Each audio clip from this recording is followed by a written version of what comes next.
നമുക്ക് ആദ്യം വേണ്ടതൊരു എന്താ പറയുക, ഒരു സെൽഫ് റിയലൈസേഷനാണ്.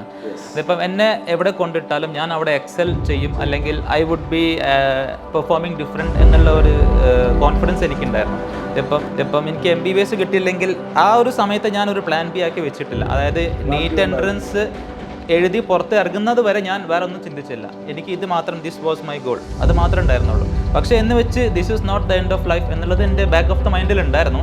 പക്ഷേ ആ സമയത്ത് ഞാനൊരു പ്ലാൻ ബി വെച്ചിരുന്നെങ്കിൽ ചിലപ്പം ഞാൻ We are having enough and more of medical colleges all over India and definitely abroad also. ഇപ്പോൾ ചില കുട്ടികൾക്ക് ഇപ്പം എബ്രോഡ് പോയി പഠിക്കുന്നുണ്ട്. അപ്പോൾ ഈ എബ്രോഡ് പഠിക്കുന്നത് വേഴ്സസ് ഇന്ത്യയിൽ MBBS ആണല്ലോ അതിൻ്റെ ഫൗണ്ടേഷൻ എന്ന് പറഞ്ഞ കോഴ്സ്. അപ്പാർട്ട് ഫ്രം പേഷ്യൻറ്റിനെ കാണുന്നതിനേക്കാൾ കൂടുതൽ എനിക്ക് സർജറി ചെയ്യാനാണ് ഇഷ്ടം. അതായത് ആ ഒരു ക്രാഫ്റ്റ് വർക്ക് ആണല്ലോ, അത് തുടക്കം തൊട്ടേ എനിക്ക് ഇഷ്ടമായതുകൊണ്ട് ഞാൻ അങ്ങനെയാണ് ചൂസ് ചെയ്തത്. സർജിക്കൽ സ്പെഷ്യാലിറ്റി തന്നെ, ജനറൽ സർജറി, പിന്നെ ഒരുപാടുണ്ട്, ഗൈനക്കോളജി. അപ്പം ഫൈനാൻഷ്യൽ പ്രോസ്പെക്ട്സ്, അതായത് നമ്മൾക്ക് എത്രത്തോളം ഫൈനാൻഷ്യലി സെക്യൂർ ആകാൻ സാധിക്കും എന്നുള്ളത് ഇതിനെക്കുറിച്ച് എന്താ? അതായത് നമ്മുടെ റേസിലുള്ള 4 ടീച്ചേഴ്സും എല്ലാവരും ഡയറക്ടേഴ്സ് ആയിട്ടുള്ള 4 ആൾക്കാരും, അല്ലാത്ത എന്നെ പഠിപ്പിച്ച എല്ലാ ടീച്ചേഴ്സും, അവരാണ് എനിക്ക് ഏറ്റവും കൂടുതൽ സബ്ജക്റ്റിനോട് ഇൻട്രസ്റ്റ് തോന്നിച്ചതും ആ ഒരു എൻ്റെ ഒരു ഡ്രൈവിംഗ് ഫോഴ്സ് എന്ന് പറയാം അവരായിരുന്നു. കാരണം നമുക്ക് ബുക്സും കമ്പ്യൂട്ടേഴ്സും യൂട്യൂബും അതൊക്കെ നമുക്ക് എങ്ങനെ വേണമെങ്കിലും കിട്ടും.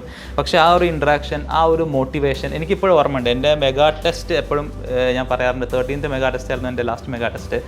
അപ്പോൾ എനിക്ക് കുറച്ച് മാർക്ക് കുറവായിരുന്നു ആ സമയത്ത്. അത് എൻട്രൻസിൻ്റെ തൊട്ട് മുമ്പുള്ള മെഗാ ടെസ്റ്റ് ആയിരുന്നു.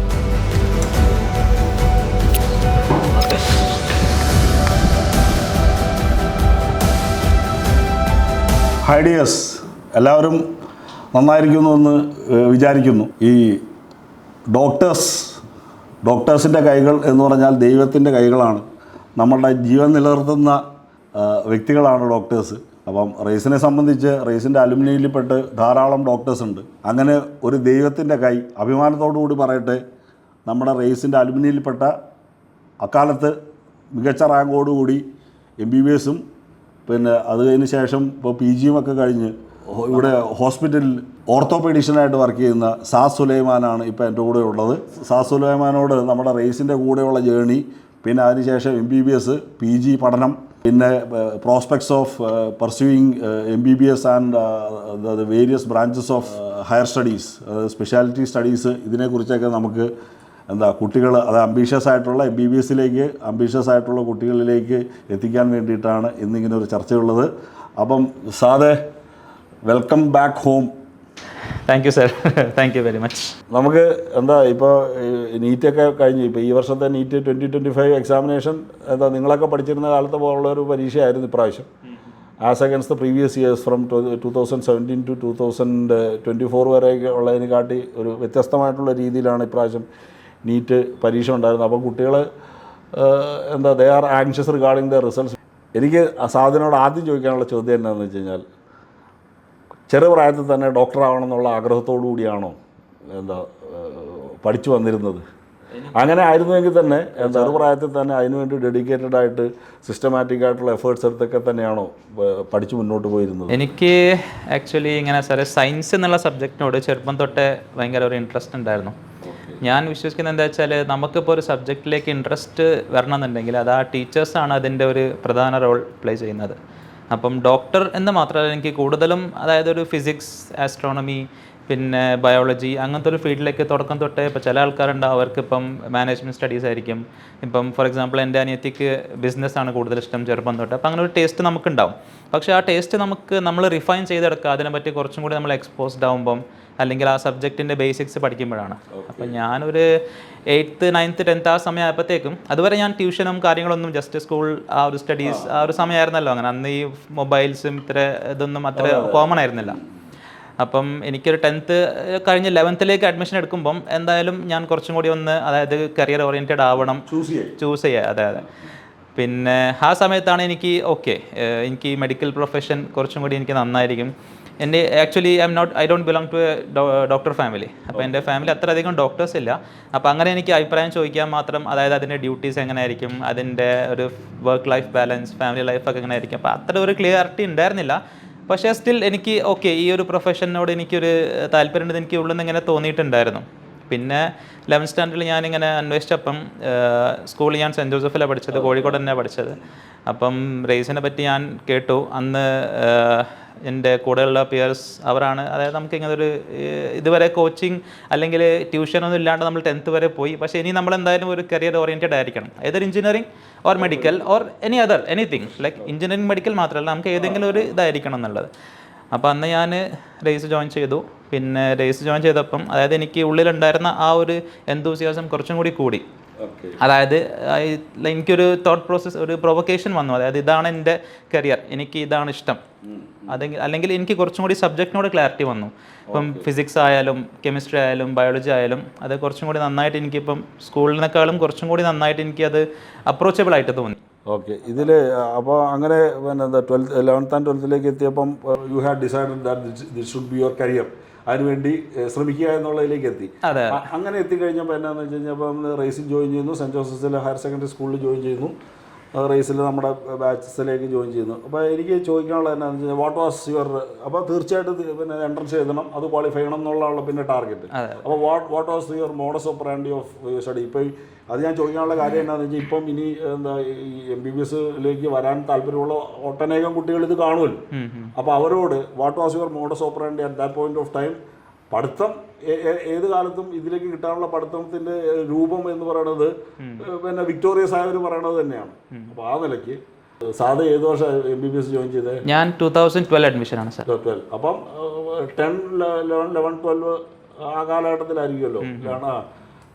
ആ സമയത്ത് എങ്ങനെയായിരുന്നു? What was your modus operandi of preparation for the entrance examinations? നമ്മൾ സാർ എനിക്ക് തോന്നുന്നത് ആദ്യം മനസ്സിലാക്കേണ്ടത് നമ്മുടെ വീക്ക് പോയിൻറ്റ്സ് എവിടെയാണ്, അല്ലെങ്കിൽ നമ്മൾ എവിടെയാണ് ലാക്ക് ചെയ്യുന്നത്. കാരണം ഓരോ സ്റ്റുഡൻസും അവർക്ക് ഡിഫറെൻറ്റ് കാലിബേഴ്സാണ്. ചില ആൾക്കാർക്ക് ഫോട്ടോഗ്രാഫിക് മെമ്മറി ആയിരിക്കും, ചില ആൾക്കാർ നന്നായിട്ട് മനസ്സിലാക്കി പഠിക്കുന്ന ആൾക്കാരായിരിക്കും, ചിലർക്ക് കുറേ റിവിഷൻ വേണ്ടി വരും. അത് ഓരോ സ്റ്റുഡൻറ്റ് സ്പെസിഫിക് ആണ്. പക്ഷേ ഫൈനലി ഇൻ ദ എൻഡ് നമുക്ക് ആ റിസൾട്ടിലേക്ക് എത്തണം എന്നുള്ളതാണ്. അപ്പം ഞാൻ യൂസ് ചെയ്ത ഒരു മെത്തേഡ് എന്താ വെച്ചാൽ എനിക്ക് എല്ലാം ഷോർട്ടായിട്ട് പെട്ടെന്ന് റിവൈസ് ചെയ്യാൻ പറ്റുന്ന രീതിയിലാണ് എനിക്ക് വേണ്ടിയിരുന്നത്. അതാണ് ഞാൻ മനസ്സിലാക്കിയത്. അതായത് ഇപ്പം എന്തായാലും ഇതൊരു കടലാണ്, വലിയൊരു സബ്ജക്റ്റാണ് ഫിസിക്സ് കെമിസ്ട്രി, കുറേ ഫോർമുലാസ് ഉണ്ടാവും, കുറേ മനപ്പാടാക്കാൻ ഉണ്ടാവും, കുറേ ഉണ്ടാവും. അപ്പോൾ അതെല്ലാം കൂടി എനിക്ക് അവസാനത്തെ 10 days അല്ലെങ്കിൽ അവസാനത്തെ 30 days എനിക്കത് റിവൈസ് ചെയ്യണം. അത് it should flash in front of my ice.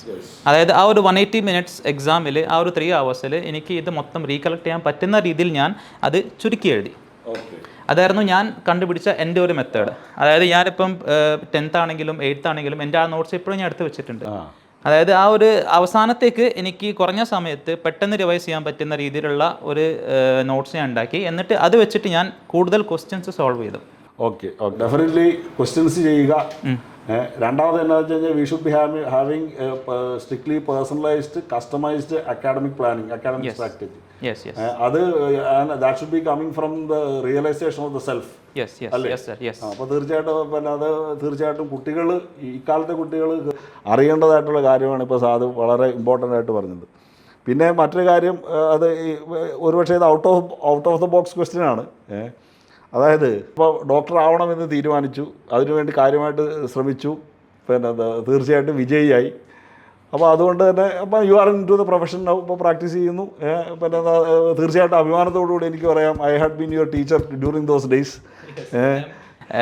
I M grateful, I'm blessed to say that I had such great teachers. Thank U.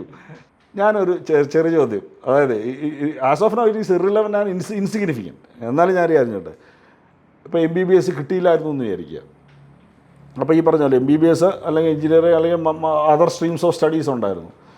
MBBS കിട്ടിയില്ലായിരുന്നു എങ്കിൽ തീർച്ചയായിട്ടും അതായത് സാദിൻ്റെ കൂടെയുള്ള ആ കാലഘട്ടത്തിലുള്ള പിയേഴ്സ്, ഒരുപക്ഷെ പിയർ ഗ്രൂപ്പിൽപ്പെട്ടവർ ഇതിനുവേണ്ടി ട്രൈ ചെയ്തിട്ട് കിട്ടാത്തവരും മറ്റ് പ്രൊഫഷനിലേക്ക് പോയിട്ടുള്ളവരൊക്കെ ഉണ്ടാവും. അവരൊക്കെ ആയിട്ട് ഇപ്പോഴും കമ്മ്യൂണിക്കേഷനിലുണ്ടാവും. തീർച്ചയായിട്ടും കുറേ ഫ്രണ്ട്സുമായിട്ട് ഇപ്പോഴും കമ്മ്യൂണിക്കേഷനുള്ളൂ, പ്രത്യേകിച്ച് ഈ സോഷ്യൽ മീഡിയ ഒക്കെ ഇത്ര സ്ട്രോങ് ആയിട്ടിരിക്കുന്ന അവസ്ഥയിൽ.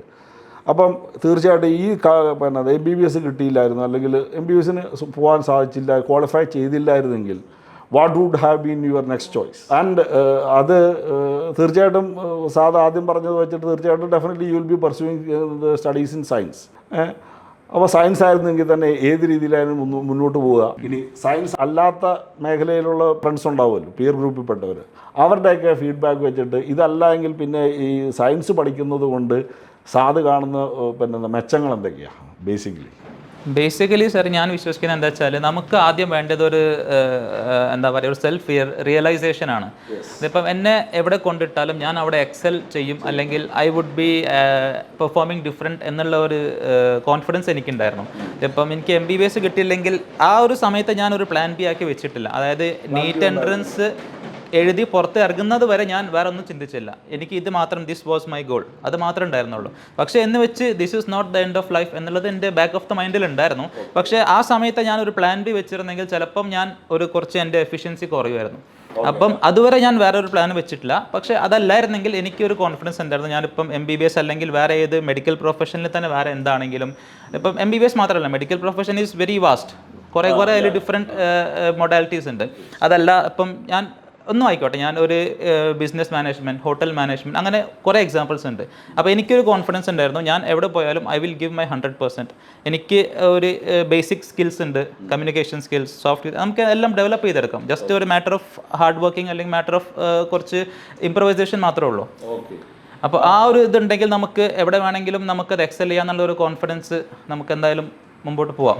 അതായത് once again you are emphasising the fact that you should be confident, you should be having confidence in yourself. Yes definitely. രണ്ടാമത്തെ കാര്യം എന്താണെന്ന് വെച്ചാൽ, if you have targeted for something, you should pursue up to the maximum of your possibility. Yes, until the 180th minute of the exam. Yes, very good. അപ്പോൾ അങ്ങനെ എന്താ plus one plus ടുവിന് higher secondary നമ്മുടെ saint Joseph higher secondary സ്കൂളിൽ ചേരുന്നു. റേസിൽ plus one plus two ട്യൂഷനായിരുന്നു ചേർന്നിരുന്നത്. Plus one plus two tuition കഴിഞ്ഞ് പിന്നെ സാധ് എനിക്ക് തോന്നുന്നത് you had for repetition also അല്ലേ? റേസിനെ കുറിച്ച് എന്തൊക്കെയാണ് പറയാനുള്ളത്? ആക്ച്വലി സാർ, ഞാൻ നേരത്തെ പറഞ്ഞ കാര്യം എന്താ വെച്ചാൽ, ആ ഒരു നോട്ട്സ് എന്നുള്ള കാര്യം, ഷോർട്ട് കൺസെപ്റ്റ് ആയിട്ടുള്ള ഒരു ഐഡിയ എനിക്ക് കിട്ടിയത് ബേസിക്കലി റേസിൽ നിന്നായിരുന്നു. കാരണം റേസിൻ്റെ ഒരു സ്റ്റഡി മെറ്റീരിയൽ എനിക്ക് ഭയങ്കര നന്നായിട്ട് തോന്നി. ആ ഒരു അതായത് NCERT എന്തായാലും നമുക്കത് പഠിക്കണം, അതിലെ ക്വസ്റ്റ്യൻസ് എല്ലാം. പക്ഷേ ആ ഒരു എല്ലാം കൂടി ഒരു സ്ഥലത്ത് നമുക്ക് ആക്കി തന്നത് എനിക്ക് പേഴ്സണലി അത് റേസ് എന്നുള്ള ഒരു ഐഡിയ ആയിരുന്നു. അപ്പോൾ നമുക്ക് പെട്ടെന്ന് അത് റിവൈസ് ചെയ്യാനും പിന്നെ അത് കൂടാണ്ട് മാക്സിമം ക്വസ്റ്റ്യൻസ് ചെയ്യാം. നമുക്കിപ്പം ഒരാളിപ്പം ഒരു ദിവസത്തിൽ 20 hours പഠിക്കുന്നു, 18 hours പഠിക്കുന്നു, നല്ലതാണ്. പക്ഷേ അതിൽ എഫിഷ്യൻറ്റ് സ്റ്റഡി എത്രയാണോ ദാറ്റ് മാറ്റേഴ്സ്. നമ്മൾ കുറേ പഠിച്ചിട്ട് കാര്യമില്ല, സ്മാർട്ട് വർക്കാണ് നമുക്ക് വേണ്ടത്. കുറഞ്ഞ സമയത്ത് കൂടുതൽ ഇൻഫർമേഷൻ ഗെയിൻ ചെയ്യുക, കൂടുതൽ വർക്ക് ചെയ്യുക. നമ്മളതിൽ 2 hours ഉറങ്ങിയാലും കുഴപ്പമില്ല, ബട്ട് സ്മാർട്ടായിട്ട് വർക്ക് ചെയ്യുക എന്നുള്ളതാണ് എനിക്ക് പേഴ്സണലി റേസിന് കിട്ടിയ ഒരു ട്രെയിനിങ് അതായിരുന്നു.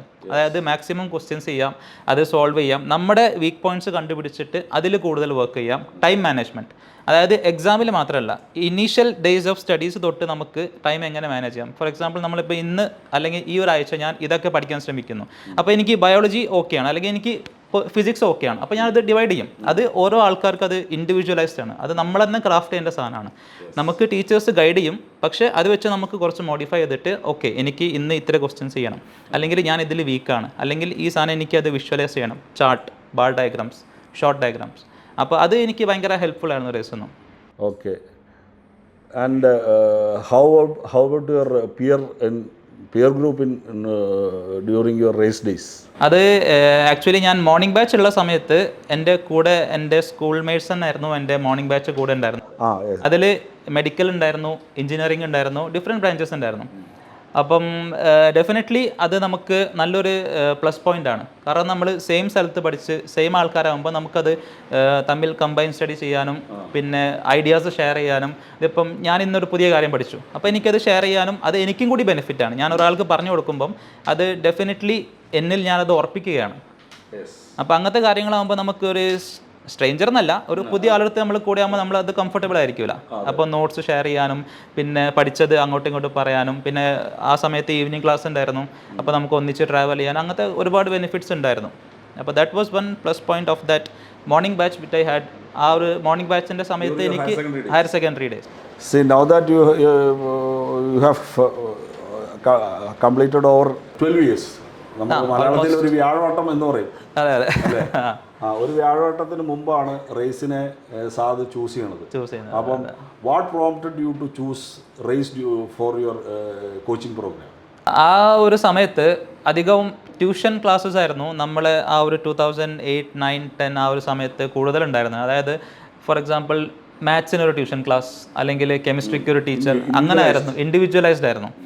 അപ്പോൾ ആ ഒരു സമയത്ത് ഈ എൻട്രൻസ് കോച്ചിങ്ങുകൾ കുറച്ചിങ്ങനെ എന്താ പറയുക പോപ്പുലറൈസ് ആയിട്ട് വരുന്നുണ്ടായിരുന്നുള്ളൂ. അപ്പം ഞാൻ എൻ്റെ കൂടെയുള്ളവർ അവരിങ്ങനെ എന്താ പറയുക ഇതിനെപ്പറ്റി കൂടുതൽ പറഞ്ഞു തന്നു. ഇതിൻ്റെ പ്രീവിയസ് ബാച്ചസ്, അതായത് എൻ്റെ റേസിൽ പഠിച്ച സീനിയേഴ്സിൻ്റെ ഒരു എക്സ്പീരിയൻസ് ഞാൻ ആ സമയത്ത്, അന്ന് അത്ര സോഷ്യൽ മീഡിയ കോമൺ അല്ല, പക്ഷേ നമ്മളിപ്പം മൗത്ത് ടു മൗത്ത് പബ്ലിസിറ്റി ഉണ്ടാവുമല്ലോ, അതാണ് ഞാൻ ഏറ്റവും കൂടുതൽ വിശ്വസിക്കുന്നത്. ഇപ്പം ഞാൻ എൻ്റെ മെഡിക്കൽ ഫീൽഡിലാണെങ്കിലും നമ്മളിപ്പോൾ ഒരു എൻ്റെ ട്രീറ്റ്മെൻറ്റ് അല്ലെങ്കിൽ ആസ് എ ഡോക്ടർ, അല്ലെങ്കിൽ അത് ഞാൻ പറയുന്നതിനേക്കാളും നല്ലത് ഞാൻ ചികിത്സിച്ച ഒരു പേഷ്യൻ്റ് അടുത്ത ആളത്ത് പോയി പറയുമ്പോൾ അതാണ് ബെസ്റ്റ് പബ്ലിസിറ്റി. അത് മാത്രം ലോങ് ലാസ്റ്റിംഗ് ആയിട്ട് ഉണ്ടാവുള്ളൂ. അപ്പോൾ ആ സമയത്ത് എനിക്ക് അങ്ങനെയാണ് സീനിയേഴ്സിൻ്റെ അടുത്തുനിന്ന്, അന്ന് AFMCയിൽ പഠിച്ച ഒരു ചേട്ടൻ ഉണ്ടായിരുന്നു, അന്ന് അവർ മീറ്റിങ്ങിന് വന്നിട്ടുണ്ടായിരുന്നു. അതെ ഡോക്ടർ ദിനു, അതെ. അപ്പം അങ്ങനെ കുറച്ച് 4-5 പേരുണ്ടായിരുന്നു. അപ്പോൾ അവരുടെയൊക്കെ ഒരു എന്താ പറയുക നല്ല പ്രചോദനമുള്ള ടോക്കൊക്കെ ഉള്ളതുകൊണ്ട് എനിക്ക് അത് നന്നായിട്ട് തോന്നിയിട്ടുണ്ടായിരുന്നു. സാദ് സക്സസ്ഫുൾ ആവുന്നു എൻട്രൻസിൽ, and then you joined for MBBS in Calicut medical college അല്ലേ? ഇനി കാലിക്കറ്റ് മെഡിക്കൽ കോളേജ് ഡേയ്സ് പറയുക, ഒപ്പം പിന്നെ what are the what should the children do while they are inducted to medical college? അതായത് അതിൽ അക്കാഡമിക്സ് ഉണ്ട്, എക്സ്ട്രാ കരിക്കുലർ ആക്ടിവിറ്റീസ് ഉണ്ട്, co curricular activities ഉണ്ട്. അപ്പം how had been your Calicut medical college days? Actually തുടക്കത്തിൽ നല്ല ബുദ്ധിമുട്ടായിരിക്കും, കാരണം നമ്മൾ ഇതുവരെ പഠിച്ച ഒരു സ്റ്റഡി പാറ്റേണേ ആയിരിക്കില്ല, ടോട്ടലി ഡിഫറെൻ്റ് ആയിരിക്കും. നമ്മൾ ഇതുവരെ +2 പഠിച്ചത്, എൻട്രൻസിന് പഠിച്ചത് നമ്മൾ ഭയങ്കര കോമ്പറ്റേറ്റീവ് ആയിട്ട് 90%, 99% മാർക്സ് അങ്ങനെയൊന്നും ആയിരിക്കില്ല. ഡെഫിനറ്റ്ലി ഇനീഷ്യലി നമുക്ക് ആ ഒരു സ്റ്റഡി പാറ്റേണിലേക്ക് വരാൻ കുറച്ച് ബുദ്ധിമുട്ട് എന്തായാലും എല്ലാവർക്കും ഉണ്ടാവും, എനിക്കും ഉണ്ടായിട്ടുണ്ട്, അടുത്ത് വരുന്ന ആൾക്കാർക്കും ഉണ്ടാവും. കാരണം നമ്മൾ അതിനോട് വഴങ്ങിച്ചേരാൻ എന്തായാലും കുറച്ച് സമയമെടുക്കും. തുടക്കത്തിൽ നമുക്ക് എന്താ വെച്ചാൽ പ്രാക്ടിക്കൽസ് ഉണ്ട്, നമുക്ക് പേഷ്യൻറ്റിനോട് ഇൻട്രാക്ട് ചെയ്യണം, അങ്ങനത്തെ ഒരുപാട് കാര്യങ്ങളുണ്ട്. ടെക്സ്റ്റ് ബുക്സ് മാത്രമല്ല, ഇതുവരെ നമ്മൾ ടെക്സ്റ്റ് ബുക്സ് നിന്നാണ് പഠിച്ചത്, അതായത് വീഡിയോസ് കണ്ടു പഠിക്കുന്നു, ടെക്സ്റ്റ് ബുക്കിൽ നിന്ന് പഠിക്കുന്നു. ഒരു സിംഗിൾ പോയിന്റ് എനിക്ക് പറയാനുള്ളത്, നമ്മുടെ ഏറ്റവും വലിയ ടീച്ചർ ആർ പേഷ്യൻസ്. നമുക്ക് അവിടെ നിന്നാണ് ഏറ്റവും കൂടുതൽ പഠിക്കാനുള്ളത്. ഇത് ഒരു ടീച്ചർ എന്നുള്ള നിലയിൽ ഞാൻ ജനറലി പറയുന്നത് good student make A good teacher. Yes definitely. അപ്പം അതാണ് എനിക്ക് പറയാനുള്ള ഒരു പോയിന്റ്. അതായത് നമുക്ക് നമ്മുടെ ഒരു ക്ലിനിക്കൽ ബോർഡ് റൗണ്ട്സ്, അതാണ് നമുക്ക് ഏറ്റവും കൂടുതൽ ലാസ്റ്റ് വരെ ബെനിഫിറ്റ് ചെയ്യുക. പിന്നെ ഇപ്പം ഞാൻ തിരിഞ്ഞു നോക്കുമ്പോഴും എൻ്റെ first year second year days ആണ് എനിക്ക് ഏറ്റവും കൂടുതൽ ബെനിഫിഷ്യൽ, അതായത് ഏറ്റവും കൂടുതൽ എനിക്ക് ബേസിക്സ് പഠിപ്പിച്ച ഡേയ്സ്. അപ്പോൾ ആ സമയത്ത് കുറച്ചും കൂടി ഒന്ന് നന്നായിട്ട് നമുക്ക് ആ ഒരു അനാട്ടമി, ബയോകെമിസ്ട്രി, ഫിസിയോളജി, ആ ഒരു 4 സബ്ജക്ട്സും, പിന്നെ സെക്കൻഡ് ഇയറുള്ള ഒരു ബേസിക് സബ്ജക്ട്സ് നമ്മൾ തുടക്കം തൊട്ടേ ഒരു സ്റ്റഡി പ്ലാനാണ് ഏറ്റവും ഇമ്പോർട്ടൻറ്റ്. അതായത് പ്ലാൻ ചെയ്യാം. നമ്മൾ ഒരു ഫേമസ് കോട്ടാണ്, failing to plan is planning to fail. അതെ. അപ്പോൾ നമുക്ക് ഏതൊരു സ്ഥലത്തേക്ക് വേണ്ടിയും നമുക്കത് ആദ്യമേ നമ്മൾ ഷെഡ്യൂൾ ചെയ്ത് കഴിഞ്ഞാൽ അത് എന്തായാലും ഡെഫിനറ്റ്ലി നല്ലതായിരിക്കും. കാലിക്കറ്റ് മെഡിക്കൽ കോളേജിലെ മറ്റുള്ള ആക്ടിവിറ്റീസിനെ സംബന്ധിച്ച് about your കോളേജ് എന്തായാലും definitely it is the most prestigious college in India. കാരണം അതിനെപ്പറ്റി ഞാൻ അധികം പറയേണ്ട ആവശ്യമില്ല, എല്ലാവർക്കും നന്നായിട്ട് അറിയാം. അത് അവിടുത്തെ അക്കാഡമിക്സ് ഭയങ്കര നല്ലതാണ്. അത് UG ആണെങ്കിലും PG ആണെങ്കിലും എന്താണെങ്കിലും അവിടുത്തെ പേഷ്യൻ്റ്, അതാണ് ഞാൻ പറഞ്ഞത്, നമ്മൾ പേഷ്യൻസ് അടുത്ത് പഠിക്കുമ്പോൾ നമുക്ക് കൂടുതൽ പേഷ്യൻസ് നമ്മൾ കാണാനുള്ള ഒരു ഓപ്പർച്യൂണിറ്റി ഡെഫിനറ്റ്ലി ഉണ്ട്. ഞാൻ പഠിച്ച സമയത്ത് അത് ഏറ്റവും കൂടുതൽ ഡെലിവറീസ് എടുത്ത ഒരു മെഡിക്കൽ കോളേജ് ആയിരുന്നു. അങ്ങനത്തെ കുറേ ഒരുപാട് നമ്മൾ അറിയാത്ത പോലെ കുറേ കാര്യങ്ങളുണ്ട്. എല്ലാ ഡിപ്പാർട്ട്മെൻറ്റ്സും ഭയങ്കര സ്ട്രോങ് ആണ്. നമ്മൾ ടീച്ചേഴ്സ് ഭയങ്കര നല്ലതാണ്. നമുക്ക് സ്റ്റഡി മാത്രമല്ല, അതല്ലാത്ത ബാക്കി സ്പോർട്സ് ആക്ടിവിറ്റീസ്, എല്ലാവിധ ആക്ടിവിറ്റീസും, ആർട്സ് ആയാലും എന്തിനാണെങ്കിലും ഏറ്റവും I think the best place to study in India എന്ന് വേണമെങ്കിൽ പറയാം. കാരണം ഞാൻ ബിലീവ് ചെയ്യുന്നത്, ഞാൻ ആരെയും ഇതാക്കി പറയല്ല, പക്ഷേ ഇന്ത്യയിൽ തന്നെ നമുക്ക് education wise Kerala is the best. അതിൽ തന്നെ ദ മോസ്റ്റ് പ്രസ്റ്റീജിയസ് മെഡിക്കൽ കോളേജാണ്. അപ്പോൾ നമുക്ക് നമ്മുടെ ബാക്കിയുള്ള ആക്ടിവിറ്റീസ്, നമുക്ക് സ്വിമ്മിംഗ് ആണ് ഇഷ്ടമെങ്കിൽ, അല്ലെങ്കിൽ സ്പോർട്സ് ആണ് ഇഷ്ടമെങ്കിൽ, അല്ലെങ്കിൽ ഡ്രോയിങ്, എനിത്തിങ് ഏത് ലെവലിൽ വെച്ച് നോക്കുകയാണെങ്കിലും നമുക്കത് എല്ലാ ഡോർസും ഓപ്പൺ ആണ് അവിടെ. അപ്പോൾ MBBS കഴിയുന്നു, and then you join for post graduation in orthopaedics. അപ്പോൾ now that you are an orthopaedician, definitely ഓർത്തോപെഡിക്സിൻ്റെ എന്താ സാധ്യതകളെക്കുറിച്ച് ഡെഫിനറ്റ്ലി പിന്നെ സാധിന് പറയാൻ പറ്റും. ഒപ്പം ഇപ്പോൾ നമ്മൾ ഈ PG എൻട്രൻസിൻ്റെയൊക്കെ കാര്യം പറയുമ്പോൾ എന്താണെന്ന് വെച്ച് കഴിഞ്ഞാൽ ഏറ്റവും പ്രസ്റ്റീജിയസ് ആയിട്ടുള്ള ഒരു ബ്രാഞ്ചാണ് ഓർത്തോപെഡിക്സ്. പിന്നെ എന്താ റേഡിയോളജി, പിന്നെ ഡെർമറ്റോളജി ഒക്കെ പറയുമല്ലോ. അപ്പം തീർച്ചയായിട്ടും ഓർത്തോപെഡിക്സിൻ്റെ പ്രോസ്പെക്ട്സ് അതോടൊപ്പം തന്നെ എന്താ വെച്ചാൽ മറ്റ് ദിസ് വൺ അതർ സ്പെഷ്യാലിറ്റീസ് ബ്രാഞ്ചസിനെ കുറിച്ച് ഒരു ചെറിയൊരു അവയർനെസ് കൊടുക്കാൻ പറ്റുന്ന കാര്യമെന്ന് പറഞ്ഞാൽ നന്നായിരുന്നു. ഇപ്പം എനിക്ക് ഒരു പോയിന്റ് ഒരു സജഷൻ പറയാനുള്ളത് എന്താ വെച്ചാൽ, നമ്മൾ ഏതൊരു കാര്യമാണെങ്കിലും നമ്മളതിനെ ബ്രോഡ്ലി ക്ലാസിഫൈ ചെയ്ത് കഴിഞ്ഞാൽ നമുക്കത് അണ്ടർസ്റ്റാൻഡ് ചെയ്യാൻ കുറച്ചും കൂടി നല്ലതായിരിക്കും. അതിപ്പോൾ ഇത് മാത്രമല്ല, ഏത് കാര്യമാണെങ്കിലും, പഠിക്കുന്ന ഒരു കാര്യമാണെങ്കിൽ പഠിത്തം മാത്രമല്ല, നമ്മളിപ്പം ലൈഫിൽ തന്നെ എന്താണെങ്കിലും അതിപ്പോൾ പറയാൻ കാരണം നമുക്ക് ഈ സ്പെഷ്യാലിറ്റീസ് രണ്ടായി ഡിവൈഡ് ചെയ്യാം: clinical, non clinical. Non clinical different കുറേ ടൈപ്സ് ഉണ്ട്. ക്ലിനിക്കൽ തന്നെ നമുക്ക് സർജിക്കൽ, മെഡിക്കൽ. അപ്പം നോൺ ക്ലിനിക്കൽ ഇഷ്ടപ്പെടുന്ന ഒരുപാട് ആൾക്കാരുണ്ടാവും. അതായത് അധികം പേഷ്യൻ്റ് ഇൻട്രാക്ഷൻ വേണ്ട, കുറച്ചും കൂടി നമുക്ക് എന്താ പറയുക ഓഫ് ആൻഡ് ആയിട്ട്, ഇപ്പം ഫോർ എക്സാമ്പിൾ പാത്തോളജി, ബയോകെമിസ്ട്രി, അങ്ങനെ ഒരുപാട് സ്ട്രീംസ് ഉണ്ട്. എൻ്റെ തുടക്കം തൊട്ടേ എൻ്റെ ഒരു ഇൻട്രസ്റ്റ് ടുവേർഡ്സ് സർജിക്കൽ ഫീൽഡായിരുന്നു. കാരണം അപ്പാർട്ട് ഫ്രം പേഷ്യൻറ്റിനെ കാണുന്നതിനേക്കാൾ കൂടുതൽ എനിക്ക് സർജറി ചെയ്യാനാണ് ഇഷ്ടം. അതായത് ആ ഒരു ക്രാഫ്റ്റ് വർക്ക് ആണല്ലോ, അത് തുടക്കം തൊട്ടേ എനിക്ക് ഇഷ്ടമായതുകൊണ്ട് ഞാൻ അങ്ങനെയാണ് ചൂസ് ചെയ്തത്. സർജിക്കൽ സ്പെഷ്യാലിറ്റി തന്നെ ജനറൽ സർജറി, പിന്നെ ഒരുപാടുണ്ട്, ഗൈനക്കോളജി, പിന്നെ ഓർത്തോപെഡിക് സർജറി, കുറേ സ്പെഷ്യാലിറ്റീസ് ആൻഡ് സൂപ്പർ സ്പെഷ്യാലിറ്റീസ് ഉണ്ട്. അപ്പം എനിക്ക് സർജറി ആൻഡ് ഓർത്തോപെഡിക് സർജറി ആയിരുന്നു ഞാൻ ആദ്യമേ MBBS കാലത്ത് ഉണ്ടായിരുന്നത്. പിന്നെ നമ്മൾ കുറച്ചും കൂടി ക്ലാരിഫിക്കേഷൻ കിട്ടുക ഹൗസ് സർജൻസ് ചെയ്യുമ്പോഴാണ്. അതായത് ഹൗസ് സർജൻസിയിൽ അതെ, ഹൗസ് സർജൻസിയിൽ നമ്മൾ ആക്ച്വലി നമ്മൾ ഒരു ഡോക്ടറായിട്ട് വി ആർ വർക്കിംഗ്. പഠിത്തം കഴിഞ്ഞ് ഡിഗ്രി കിട്ടിയിട്ട് നമ്മൾ ഒരു ഡിപ്പാർട്ട്മെൻറ്റിൽ വർക്ക് ചെയ്യുമ്പോൾ നമുക്ക് അതിൻ്റെതായ പ്രാക്ടിക്കാലിറ്റി, നമുക്ക് ഈ ഡ്യൂട്ടീസ്, പിന്നെ OT, ആ ഒരു മാനേജ്മെൻറ്റ് എല്ലാം നമുക്ക് കുറച്ചൊരു ഐഡിയ ആകുമ്പോൾ നമുക്ക് മനസ്സിലാവും ഏകദേശം. അപ്പോൾ ആ സമയത്താണ് എനിക്ക് ഓർത്തോപെഡിക്സ് കുറച്ചും കൂടി എനിക്ക് ഇൻട്രസ്റ്റ് ആയിട്ട് തോന്നിയത്. അത് ഭയങ്കര ഇമ്പോർട്ടൻറ്റ്. നമ്മൾ എവിടെ നിന്നാണ് നമ്മൾ ഹൗസ് സർജൻസി ചെയ്യുന്നതെല്ലാം കൂടി അത് ഡിസൈഡിങ് ഫാക്ടറാണ്. അതെ, ഒരു പ്രൊബേഷൻ പീരീഡ് എന്ന് പറയുമല്ലോ, അതുപോലെയാണ്. ഇപ്പോൾ MBBS പഠിക്കുക എന്ന് പറഞ്ഞു കഴിഞ്ഞാൽ, ഇപ്പം ഗവൺമെൻറ് മെഡിക്കൽ കോളേജസിലൊക്കെ പഠിക്കണമെന്ന് വെച്ച് കഴിഞ്ഞാൽ ഡെഫിനറ്റ്ലി അത് മെറിറ്റോറിയസ് ആയിട്ട് പഠിക്കാൻ പറ്റുള്ളൂ. MBBS ആണെങ്കിലും PG ആണെങ്കിലും സൂപ്പർ സ്പെഷ്യാലിറ്റി ആണെങ്കിലും ഒക്കെ തന്നെ. എനിക്ക് ചോദിക്കാനുള്ളൊരു കാര്യം എന്താണെന്ന് വെച്ച് കഴിഞ്ഞാൽ, ഇപ്പം എന്താ we are having enough and more of medical colleges all over India and definitely abroad also. അപ്പോൾ ചില കുട്ടികൾക്ക് ഇപ്പം എബ്രോഡ് പോയി പഠിക്കുന്നുണ്ട്. അപ്പോൾ ഈ എബ്രോഡ് പഠിക്കുന്നത് വേഴ്സസ് ഇന്ത്യയിൽ MBBS ആണല്ലോ അതിൽ ഫൗണ്ടേഷൻ എന്ന് പറയുന്ന കോഴ്സ്. വെളിയിൽ പോയി പഠിക്കുന്നതും ഇന്ത്യയിൽ പഠിക്കുന്നതും തമ്മിലുള്ള വ്യത്യാസവും, അതുകൊണ്ട് തന്നെ വെളിയിൽ പഠിക്കുന്നതും ഇന്ത്യയിൽ പഠിക്കുന്നതും തമ്മിലുള്ള പ്രോസ്പെക്ട്സ്, അത് പ്രൊഫഷണൽ പ്രോഗ്രസ്സിനുള്ള പ്രോസ്പെക്ട്സ് എത്രത്തോളം ഉണ്ട് എന്നുള്ളതാണ് സാദ് ഇത്രയും കാലം കൊണ്ട് മനസ്സിലാക്കിയിരിക്കുന്നത്. എൻ്റെ ഒരു അണ്ടർസ്റ്റാൻഡിങ്ങിൽ എന്തായാലും യെസ് അതെ സാർ, MBBS ആൻഡ് അതിൻ്റെ റിലേറ്റഡ്, അതായത് പോസ്റ്റ് ഗ്രാജുവേഷൻസ് ആൻഡ് MBBS, ആ ഒരു സ്പെഷ്യലൈസേഷൻ കോഴ്സസിൽ പുറത്തുള്ള റിസർച്ചേഴ്സ് ആൻഡ് എന്തായാലും എന്തെടുത്ത് നോക്കിയാലും ഏറ്റവും കൂടുതൽ നമുക്ക് കേസ് ലോഡും പേഷ്യൻസും different types of variety of cases നമുക്ക് ഇന്ത്യയിലാണ് കാണാൻ പറ്റുക. അപ്പോൾ ഞാൻ പുറത്ത് പോയി പഠിക്കേണ്ട, അല്ലെങ്കിൽ പുറത്ത് പോയി പഠിക്കുന്നത് ശരിയല്ല, അല്ലെങ്കിൽ അത് അത്ര എന്താ പറയുക നല്ലതല്ല എന്നല്ല ഞാൻ പറഞ്ഞു തരുന്നത്. പക്ഷേ ഡെഫിനറ്റ്ലി നമ്മളിപ്പോൾ അബ്രോഡ് ആൻഡ് ഇന്ത്യ ചൂസ് ചെയ്യുകയാണെങ്കിൽ ദർ ഈസ് നോ ഡൗട്ട് 101% എൻ്റെ അഭിപ്രായത്തിൽ ഇന്ത്യ ആയിരിക്കും നല്ലത്. കാരണം നമുക്ക് ആ ഒരു എക്സ്പോഷർ കിട്ടാനും, പിന്നെ ആ ഒരു പ്രാക്ടീസ് കിട്ടാനും പഠിക്കണം. പ്രത്യേകിച്ച് മെറിറ്റോറിയസ് ആയിട്ട് വന്ന് മെഡിക്കൽ കോളേജസിൽ തന്നെ കയറാൻ നോക്കണം. അപ്പോഴാണ് ഈ നേരത്തെ പറഞ്ഞ പോലെ പ്രാക്ടീസ് ശരിയാവുള്ളൂ. കാരണം നമുക്ക് സബ്ജക്റ്റ് ഇപ്പം കുറേ നമുക്ക് എന്താ പറയുക സോഴ്സസ് ഉണ്ട് സബ്ജക്റ്റ് പഠിക്കാൻ. ടെക്സ്റ്റ് ബുക്ക് ഉണ്ട്, PDF ഉണ്ട്, ഓൺലൈൻ ഉണ്ട്, വീഡിയോസ് ഉണ്ട്, ഒരുപാട് കാര്യങ്ങളുണ്ട്. പക്ഷേ നമുക്ക് ഒരു നല്ലൊരു ഗുഡ് ക്ലിനീഷ്യൻ ആവണമെന്നുണ്ടെങ്കിൽ നമുക്ക് പേഷ്യൻസിനോട് തന്നെ ഇൻട്രാക്ട് ചെയ്ത് അവരുടെ കാര്യങ്ങൾ മനസ്സിലാക്കി അതെങ്ങനെയാണെന്നുള്ളത്, അത് ആ ഒരു പ്രൊസീജിയർ ഡിഫറെൻ്റ് തന്നെയാണ്. അതിൽ നമുക്ക് ഏറ്റവും നല്ലത് ഇന്ത്യ തന്നെയാണ്, അതിൽ യാതൊരു ഡൗട്ടും ഇല്ല. പിന്നെ ഒരു കാര്യമുള്ളതെന്ന് വെച്ചാൽ, അത് ഞാൻ നേരത്തെ ചോദിക്കണമെന്ന് വിചാരിച്ചു, മിസ്സായ ഒരു ചോദ്യം. അതായത് ഇപ്പോൾ ഈ you had your +1 +2 course, +1 and +2 higher secondary course and thereafter repetition course also. ഈ ഇപ്പോൾ ജനറലി ഒരു കാഴ്ചപ്പാട് എന്താണെന്ന് വെച്ച് കഴിഞ്ഞാൽ, ഇപ്പോൾ സിംപ്ലി പറയാം, അതായത് തൊട്ടടുത്ത് വീടുള്ള കുട്ടികൾ പോലും ചിലപ്പോൾ ഹോസ്റ്റലിൽ വന്ന് നിന്ന് പഠിക്കും. ഞാനിത് നേരത്തെ ചോദിക്കണമെന്ന് വിചാരിച്ചത് ഇപ്പോൾ ഓർത്തുകൊണ്ട് ചോദിക്കുകയാണ്. ഈ ഹോസ്റ്റലിൽ നിന്ന് പഠിക്കുക, അപ്പോൾ ഹോസ്റ്റലേഴ്സ് ആയെങ്കിൽ മാത്രമേ ഇത് ക്രാക്ക് ചെയ്യാൻ പറ്റുള്ളൂ എന്നൊക്കെയുള്ളൊരു ചില, ഞാൻ പറയുകയാണെങ്കിൽ അത് മിസ്കോൺസെപ്റ്റാണെന്ന് പറയും. ഇപ്പോൾ ലോങ് അവേ സ്റ്റുഡൻസ് ആണ്. ഇപ്പോൾ കാലിക്കറ്റ് റേസിൽ പഠിക്കുന്ന ഒരു കുട്ടിയെ സംബന്ധിച്ച് കണ്ണൂരോ അല്ലെങ്കിൽ പിന്നെ മലപ്പുറവും അല്ലെങ്കിൽ ദൂരെ ഉള്ള വയനാട്ടിലൊക്കെ ഉള്ള കുട്ടിയെ സംബന്ധിച്ച് തീർച്ചയായിട്ടും ഹോസ്റ്റൽ അല്ലാതെ വേറെ മാർഗ്ഗമില്ല.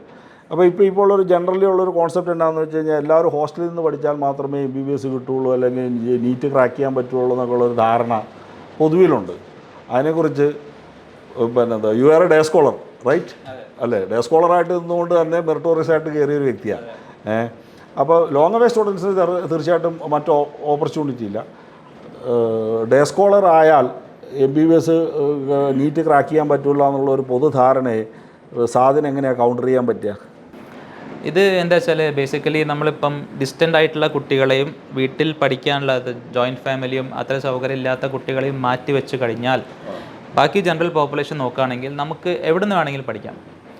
നമുക്ക് ഇന്ന സ്ഥലത്തെ പഠിക്കൂ അല്ലെങ്കിൽ ഇത് പഠിക്കാൻ പറ്റില്ല എന്നുള്ളൊരു കോൺസെപ്റ്റ് ശരിക്കും അത് ഞാൻ സോറി ടു ഇൻ്റർഫ്യൂ അത് ശരിക്കും പിന്നെ ആദ്യം പറഞ്ഞതുമായിട്ട് കോറിലേറ്റ് ചെയ്ത്, അത് നമ്മൾ ടാർഗറ്റഡ് ആണെങ്കിൽ, നമ്മൾ സ്മാർട്ട് എഫേർട്സ് എടുക്കാൻ തയ്യാറാണെങ്കിൽ പിന്നെ അത് എവിടെയാണേലും നമുക്ക് നേടിയെടുക്കാൻ പറ്റുമെന്നാണ് എൻ്റെ വിശ്വാസവും. അതിലേക്കാണ് സാധു വരുന്നതെന്നാണ് ഞാൻ വിചാരിക്കുന്നത്.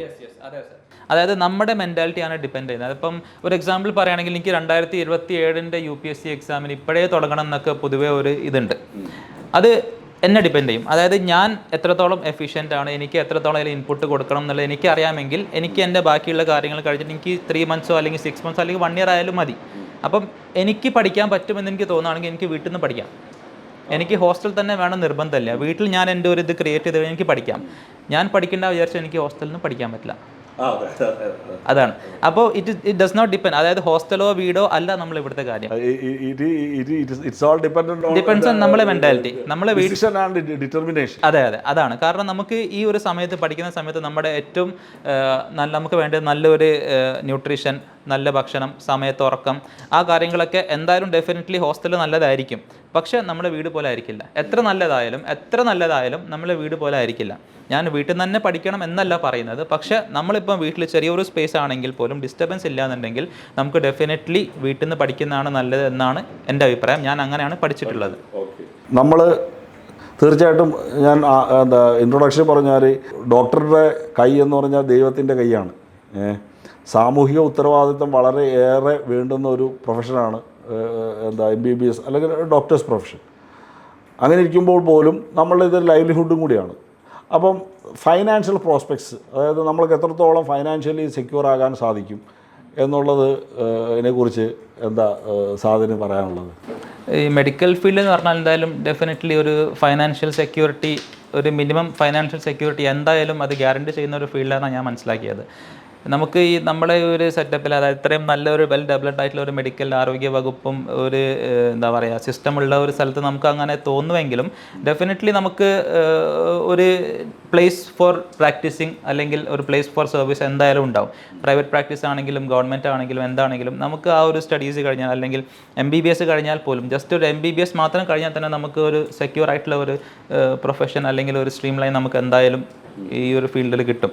അതിൽ സംശയമൊന്നുമില്ല. എന്തായാലും നമുക്ക് അത് നമ്മുടെ ഇതനുസരിച്ചിരിക്കും, നമ്മളെ ഇൻട്രസ്റ്റ് അനുസരിച്ചിരിക്കും, നമുക്ക് എത്രത്തോളം അതിൽ വർക്ക് ചെയ്യണം, നമുക്ക് വർക്ക് ലൈഫ് ബാലൻസ് എത്ര വേണം. അപ്പോൾ ഒരു മിനിമം ഒരു സെക്യൂരിറ്റി നമുക്ക് എന്തായാലും ഗ്യാരണ്ടി ചെയ്യാൻ പറ്റുന്ന ഒരു ഫീൽഡാണ്. Only thing is that during your initial days definitely you will have to be dedicated. അതെ തീർച്ചയായിട്ടും പ്രൊഫഷണൽ എല്ലാ കാലത്തും ഡെഡിക്കേറ്റഡ് ആയിരിക്കണം. പക്ഷേ നമ്മളൊരു പർട്ടിക്കുലർ സ്റ്റേച്ചറിൽ എത്തണമെങ്കിൽ തീർച്ചയായിട്ടും ആ പ്രാക്ടീസിൻ്റെ സമയത്ത് നമ്മൾ നന്നായിട്ട് പഠിക്കുന്ന സമയത്ത് തീർച്ചയായിട്ടും ഡെഡിക്കേറ്റഡ് ആയിട്ടുള്ള എഫേർട്സ് വേണ്ടത് തന്നെയാണ്. അതിപ്പോൾ ഏത് ഫീൽഡിലുള്ളത് പോലെ തന്നെയും പോലെ തന്നെ ഉണ്ട് താനും എന്നാണ് ഞാൻ ഇപ്പോൾ സാദിൻ്റെ വേർഡിങ്സിൽ നിന്ന് ഞാൻ മനസ്സിലാക്കുന്നത്. മറ്റൊരു കാര്യമുള്ള എന്നാന്ന് വെച്ച് കഴിഞ്ഞാൽ മോനെ, അതായത് ഇപ്പോൾ ഈ ഡോക്ടേഴ്സിൻ്റെ ലൈഫിനെ കുറിച്ച് പ്രത്യേകിച്ച് ഇങ്ങനെ കേട്ടേക്കണം. ഇപ്പോൾ ഈ ഗൈനക്കോളജിസ്റ്റ്, പ്രത്യേകിച്ച് ഇതേപോലെ ഓർത്തോപീഡിഷ്യൻസ്, ഇവരുടെയൊക്കെ ലൈഫിനെ ഇപ്പോൾ വർക്ക് ലൈഫ് ബാലൻസിനെ കുറിച്ച് പറഞ്ഞുകൊണ്ടാണ് ചോദിക്കുന്നത്.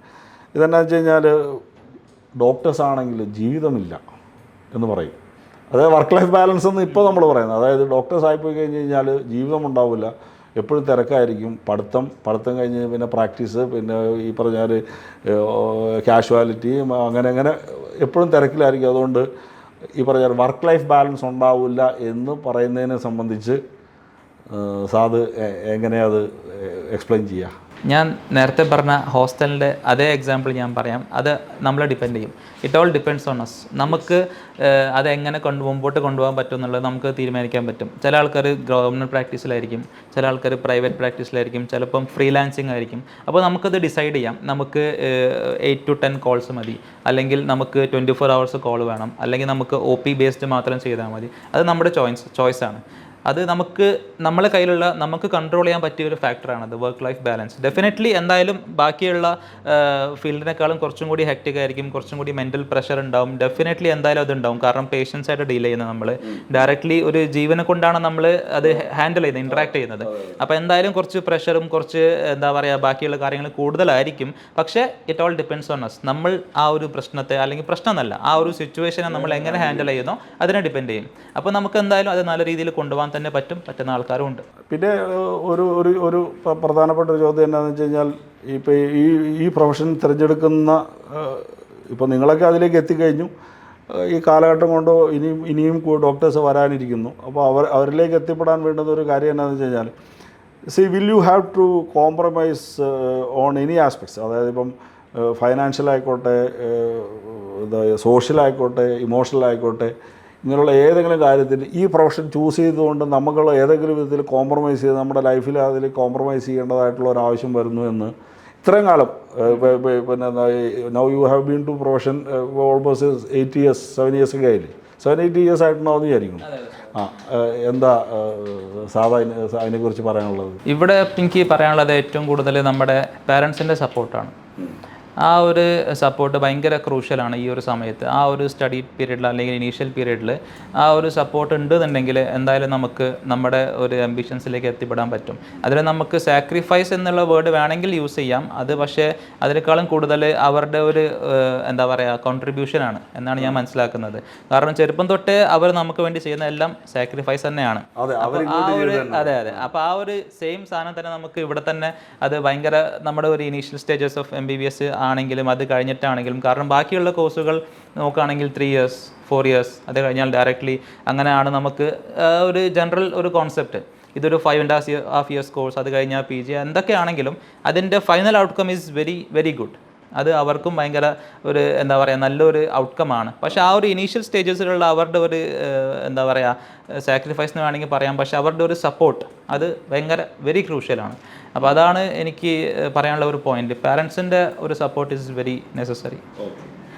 പിന്നെ ഒരു കാര്യം കൂടി, അത് ഈ പറഞ്ഞാൽ നമ്മളിങ്ങനെ വളരെ ഫ്ലോയിലിങ് സംസാരിച്ച് വന്നപ്പോൾ മിസ്സായി പോയ ഒരു കാര്യമാണ്. ഇപ്പം NEET 2025 result is to be announced by second week or so. അപ്പോൾ അങ്ങനെ ആ ഒരു ഘട്ടത്തിൽ ഇപ്പം നമ്മുടെ കേരളത്തിലെ in terms of academics, particularly in terms of academics and considering the other facilities, ഇപ്പം നമ്മൾക്ക് പിന്നെ you had your MBBS there from Calicut medical college. അപ്പോൾ ഗവൺമെൻറ് മെഡിക്കൽ കോളേജസിലെ, കേരളത്തിലെ ഗവൺമെൻറ് മെഡിക്കൽ കോളേജസിലെയും അതുപോലെ തന്നെ പ്രൈവറ്റ് മെഡിക്കൽ കോളേജസിനെയും തമ്മിൽ കമ്പയർ ചെയ്യുമ്പോൾ തീർച്ചയായിട്ടും ഗവൺമെൻറ് മെഡിക്കൽ കോളേജസാണ് എല്ലാവരുടെയും ചോയ്സ്. മെറിറ്റോറിയസ് ആണെങ്കിൽ അവിടെ എത്തുകയുള്ളൂ. പക്ഷേ in terms of academics and other facilities പിന്നെ